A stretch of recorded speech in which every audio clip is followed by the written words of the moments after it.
Battle for Bikini Bottom is a game of many faces. If you're a seasoned viewer, you'll probably relate to the feeling of cluelessness, returning to watch the game after a 5-month hiatus only to find it's changed entirely. New strategies, routing changes, speedrun category preferences, all of these aspects come together to form distinct eras of the game's history, for which today I'll be ranking because I just felt like it. These are my top 5 favorite eras of Battle for Bikini Bottom speedrunning throughout my time playing. Starting off our list is 2019 100%. During a time of uncertainty surrounding SBA, the currency generating strategy many believe would hurt the replayability of the any percent speedrun. One thing was for sure, eliminating 11.5 minutes of literally jumping off a bridge would be godsend for the 100% speedrun. I'm of course talking about the way we used to collect shiny objects to complete Mr. Krabs' ridiculous requirements for all 8 of his spatulas. The introduction of the funny skee ball trick and some major optimizations on the Sand Mountain slides caused the 100% run to plummet from the high 130s to the high 120s in under a month at the end of 2018.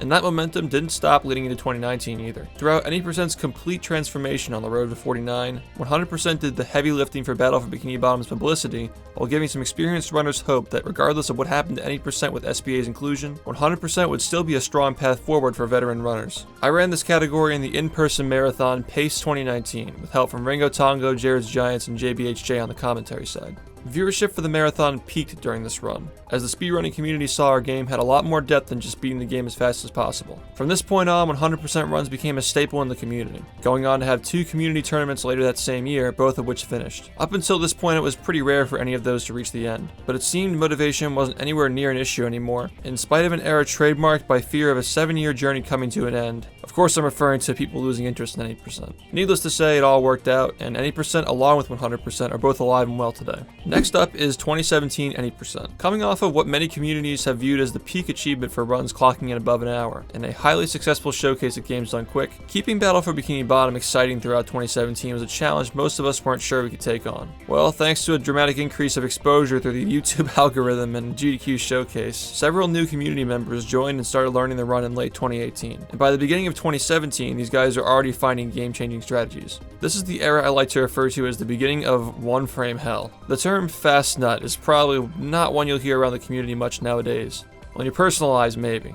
But did you know that fast nut was one of the few tricks that have been more iconic than cruise boosting during their respective times? I'll save the rest for part 3 just not to spoil things, but let's just say the thumbnail looks that way it does for a reason. Back in the summer of 2017, I remember solely grinding this trick every single day for more than 5 hours at a time. And the other 5 I'd spend grinding other various frame-perfect tricks like the likes of Fast Buck while still losing all my runs to them. In 2016, I used to joke around saying, the year is 20XX. Top-level speedrunning in BFBB only consists of grinding the same one-frame tricks over and over, all day long. Runners keep piling them on as saving 5 seconds at the risk of losing an entire run was worth it due to the level of optimization the game was already reaching. And yeah, it pretty much sums up this era nicely. The game got so dry and difficult this year that it caused the longest drought ever caused by fatigue in the entire history of the game. I'd rank it higher if it weren't for the community drama and growing pains, I guess you could say, of this era, but all things considered, it was a pretty memorable one.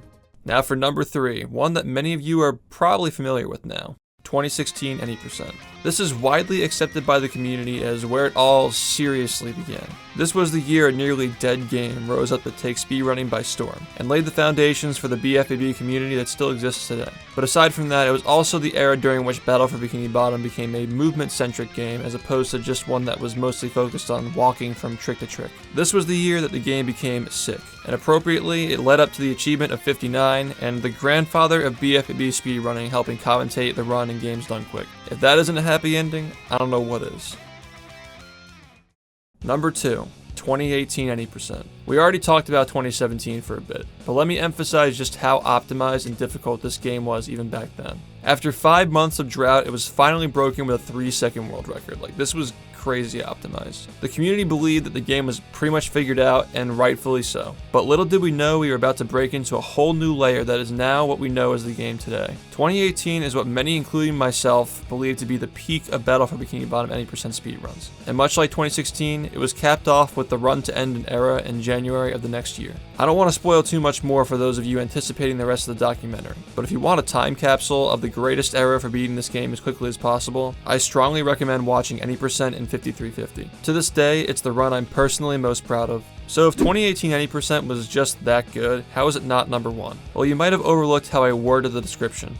2020 100% is my favorite era in this game's history thus far, and collecting everything as quickly as possible has never been more exciting. To provide context, 49 in my opinion is the most significant minute threshold break in the game's history, and it's what inspired me to even take on creating a documentary in the first place. But this is for several other reasons than gameplay, which I'll also cover in part 4 of the documentary itself. To achieve 49, many iconic parts of the game were routed out in favor of newer, cutting-edge strategies, but at the time, they weren't exactly preferred by the community. Modern 100% takes the strategy diversity of the 2018 90% era, adds even more diversity of tricks, along with some of the greatest movement segments in the history of the game. Most of you may not remember Fast Nut, but have you heard the term swingerless been thrown around? Well, that is a modern 100% term, referring to how we complete Sandy's dream, or at least how we are going to in the future. And it's also an instance of history repeating itself in a way. 3 years after 2017, we're dawning on another era of difficulty and optimization previously unthinkable, just as Fast Nut and the other new one-frame tricks were back then.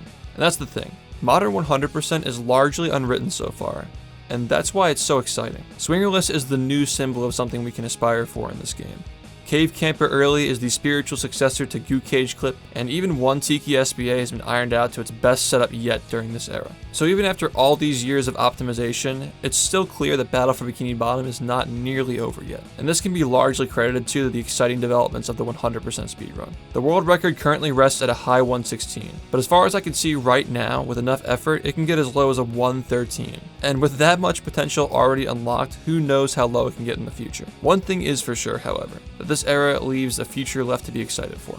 Regardless of how long you've been following the scene or how long you've been playing, I want to hear from you. What are some of your best memories playing and watching this game? I'll be in the comments reading some of those takes to maximize the nostalgia. And I had a great time reminiscing and making this video, but it was definitely hard working around the part 3 and part 4 spoilers while making this. I have my standards set pretty high for the rest of the documentary, so it may take longer than expected to get finished. So I'll continue making short videos like this one throughout the process. Anyway, that's all for now. See you next time, and there's a new highlight reel coming soon, so check for that in the future.